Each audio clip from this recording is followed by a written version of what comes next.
Welcome to Proven and Probable. Today we're going to highlight an exploration company that has just announced a 60% earn-in on their flagship project in Saskatchewan, Canada. But before we begin, as always, I would appreciate if you click the subscribe button, click the bell, and give us a thumbs up, and make sure you share today's interview with your family and friends.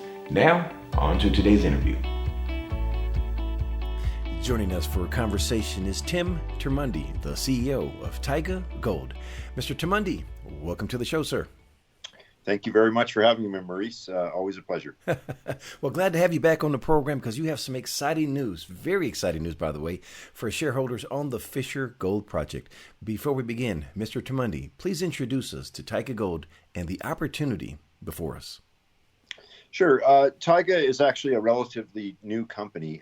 We spun out from Eagle Plains Resources, the parent company, in April 2018 on a 1-for-2 basis. So 2 shares of Eagle Plains got you 1 share of Taiga. So we trade on the CSE under the symbol TGC. Our flagship property is the Fisher Gold Project, and it is contiguous with the Seabee gold operation.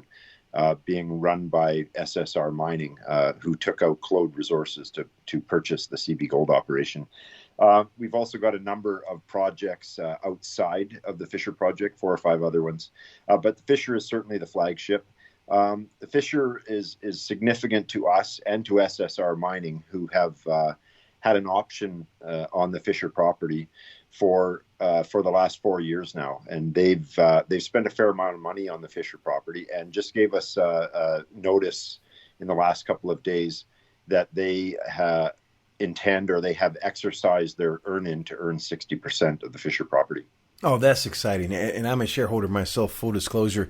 Speaking of that, this is a huge milestone. I know you've been working behind the scenes, your entire team has diligently, and it's a real win for shareholders. Walk us through the earn-in agreement and what it means really for shareholders. Sure. It's an interesting agreement. Over the last 4 years, SSR has been required to spend $4 million on exploration work on the Fisher property. They initially reimbursed Eagle Plains, who was the original owner of Fisher before it got transferred to Taiga. They reimbursed Eagle Plains $400,000. And over the 4 years of the option agreement, since it went into Taiga's hands, they've been making annual cash payments of $75,000 to Taiga. So in essence, for them to earn 60, they had to spend $4 million and make $800,000 in cash payments to Taiga. Very interestingly, though, they've already spent well over $11 million on the property, so they've almost tripled their requirements at their cost to do more work on the Fisher property. They're clearly very encouraged by what they're seeing, and the reason too, people ask me, well, why would they overspend by that much? It's an interesting agreement in that once they earn 60, which they have just done, they have a relatively short time period to decide whether to go to 80%. So they've got 1 year now to decide whether to go to 80%. If they choose to go to 80%, we will form an 80-20 joint venture. They will pay us $3 million in cash on formation of the joint venture, and they are required to pay us $100,000 a year in advance royalty payments. So it's really a very big windfall for Taiga Gold. Plus, then we become partners with SSR Mining in exploring the property further. In addition to that, you also have an NSR. Is that correct? Yeah, we have 2.5% NSR on the entire property. That NSR is reduced in a couple of areas of the property because we've got underlying agreements with other prospectors and former property owners. We put together the property 5 or 6 years ago we consolidated the land in the area. We had the lion's share of the area covered by the claims now, but we did have to do a couple of small deals with underlying owners to get them into the project boundaries. So there are some small NSRs that come with those. Sorry for the interruption, folks, but I do want to remind you, everything we're covering today with Mr. Termuende, you can find in the description box below. And if you like our content, I would appreciate if you click the subscribe button, click the bell, and give us a thumbs up, and be sure to share today's interview with your family and friends. Now, back to the interview. I see the success and the acumen from Eagle Plains here in Taiga Gold as a prospect generator, basically. In the model in this transaction, you're using the joint venture and you're maximizing basically leverage here for someone who doesn't understand how that actually works. And the big question I think everyone wants to know now is when can we expect drilling to commence? And the all-important question is, when should we expect results? Yeah, drilling is actually underway right now, still on the property. It has been since mid-September.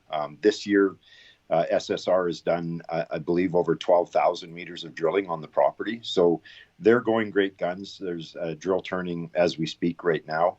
We get reports on a quarterly basis from them. So the drilling they're doing right now, we won't see results from that until the early 2021 in January.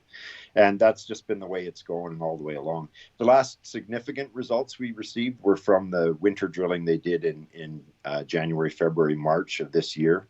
And while they were doing that work, they actually made discoveries in 3 different areas of the property. They were targeting 4 specific areas along the Santoy Shear. These areas were 2 or 3 kilometers apart, but they had soil anomalies that they were testing. And remarkably, of the 4 target areas that they were testing, they actually discovered gold in 3 of those 4 areas. So that's created a lot of excitement for us and clearly for them. They're putting their money where their mouth is right now by exercising the earn-in, by seriously looking at whether to go to 80% or not. So the sort of the watershed event here happened earlier this year in January, February, March. That program was stopped early because of COVID. That's, if you'll recall, in early March this year, a lot of uncertainty came with the recognition of COVID all over the place. And so to err on the side of caution, they shut the program down. They are now going back. They are now drilling again. They're actually even processing some of the core that they didn't get to in that March program because it was stopped suddenly. So we're expecting a lot of results to come. We're quite hopeful. The past few years they've been sort of testing the Santoy Shear along its length. But now that they've made these 4 discoveries, they are now focused on these 4 areas, and they are targeted exploration now. Their goal is to drill an inferred resource, and we would love to see that happen. It will make it a lot easier for people to value Taiga. Right now, it's sort of nebulous. We have a 20-kilometer target structure that has been just barely tested so far, but the big question is how much gold is there and where do we find it? Mr. Taimundi, please provide us with an update on the current capital structure for Taiga Gold. Yeah, we have roughly 80 million shares outstanding. The predecessor company, Eagle Plains, actually holds 12 million shares, so that's very strategic for us too. It gives us a very solid, control of our share structure. Our directors and insiders and friends of the company own millions more. We're probably 25 to 30% of the stock is in very, very safe hands. And again, because it was a spin-out from Eagle Plains, a lot of the Taiga shareholders are Eagle Plains shareholders. Eagle Plains has been around for 25 years. We've got a very, very loyal shareholder base. So, we're very, very comfortable with the share structure right now. Let's take a look at the Treasury. How does it look right now, and what do you plan to do with this new capital coming into the Treasury? Yeah, at the end of our Q3, which was September 30th, we had over $800,000 in the Treasury.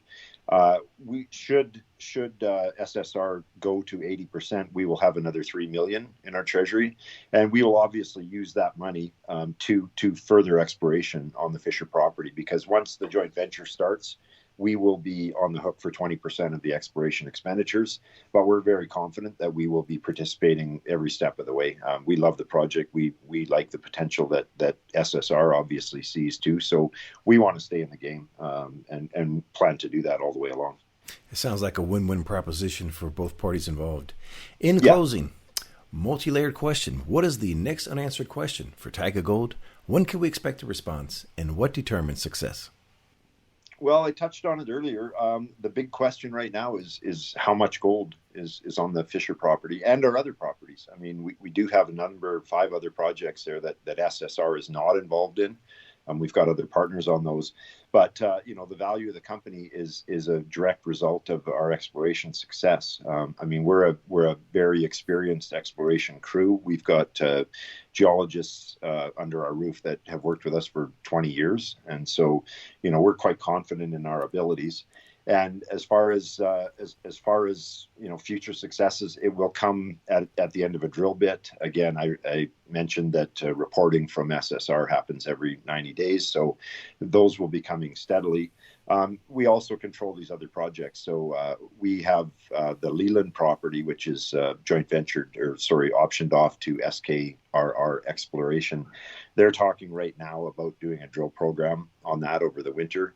We also have our Orchid project that is 100% Taiga. It has a number of very high grade gold occurrences that have not been tested by drilling. So we're looking at drilling that ourselves as a 100% owned entity there, and so we'll control news flow on that. And as far as that goes, I think there'll be a lot of news flow over the coming months, over the winter months. The beauty of working in Saskatchewan too is it's not a seasonal exploration thing. We can drill in the summer or we can drill in the winter. It's actually quite a lot more efficient in some places to be drilling in the winter in Saskatchewan, because some of these areas are boggy or swampy ground, and once they're frozen, you can get on them easily and drill. So we're looking at steady news flow over the next year or so, the coming months for sure. Oh, looking forward to it. Sir, what keeps you up at night that we don't know about? Well, I guess you know about COVID. Everybody does. That certainly is a concern for me, seeing these rising numbers right now. It did cause an interruption of the last drilling program on the Fisher property. I hope it doesn't do it anymore. I mean, the SSR guys have very stringent safety protocols in place, and they're very conscientious about keeping contact to a minimum. So yeah, COVID on short. Also, again, like everybody, the uncertainty of the U.S. election, I think, is on everybody's mind. I think the economic implications are certainly up in the air, but I think no matter how the election results pan out in the end, I think it's bullish for gold. So in that regard, I think we've got a bright future with gold anyhow. Mr. Tamundi, last question. What did I forget to ask? Well, I guess, I didn't speak too much about it, but yeah, we're not just a one-trick pony too. I mean, the Fisher property is clearly getting the news, and it's the most exciting right now, and it's had $11 million in exploration on it so far in the last few years. But we do have these other projects. We've got the Chico project, the Leland, the Mary Lake, and the Orchid project that all have great potential. They're all in the same area. We love working in Saskatchewan. We're in this called the Trans-Hudson Corridor, which is a really underexplored belt of rocks that trends down into the northern United States, into South Dakota. And part of this corridor includes the Homestake deposit, which was a 43 million ounce gold deposit in South Dakota.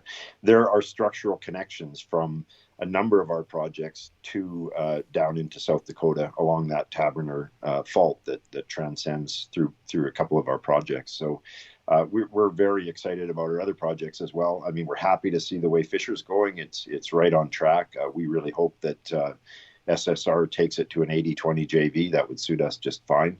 And, again, with the funds we'll get from that, we'll be able to not only participate in exploration of Fisher further, but we'll be able to use those funds to further our other projects as well that are either optioned to other people or we have them 100%. So we're in very, very good position right now for a rising gold bull market. Good to hear. Mr. Tamundi, it's been an absolute delight to speak with you today. Wishing you and Taiga Gold the absolute best, sir. Taiga Gold trades on the CSC symbol TGC and on the OTC symbol TGGDF. Taiga Gold is a sponsor of Proven and Probable, and we are proud shareholders for the virtues conveyed in today's message. Before you make your next bullion purchase, make sure you call me. I'm a licensed representative to buy and sell physical precious metals through Miles Franklin Precious Metals Investments. We have several options to expand your precious metals portfolio, from physical delivery directly to your home in the form of gold, silver, platinum, palladium, and rhodium, to offshore depositories and precious metal IRAs. give me a call at 855-505-1900, or you may email maurice@milesfranklin.com. Finally, please subscribe to Proven and Probable for mining insights and bullion sales. Subscription is free. The information presented on Proven and Probable is provided for educational and informational purposes only, without any express or implied warranty of any kind, including warranties of accuracy, completeness, or fitness for any particular purpose. The information is not intended to be and does not constitute financial, investment, or trading advice, or any other advice. You should not make any financial, investment, or trading decision based on any of the information presented without first undertaking independent due diligence and consultation with a professional broker or competent financial advisor.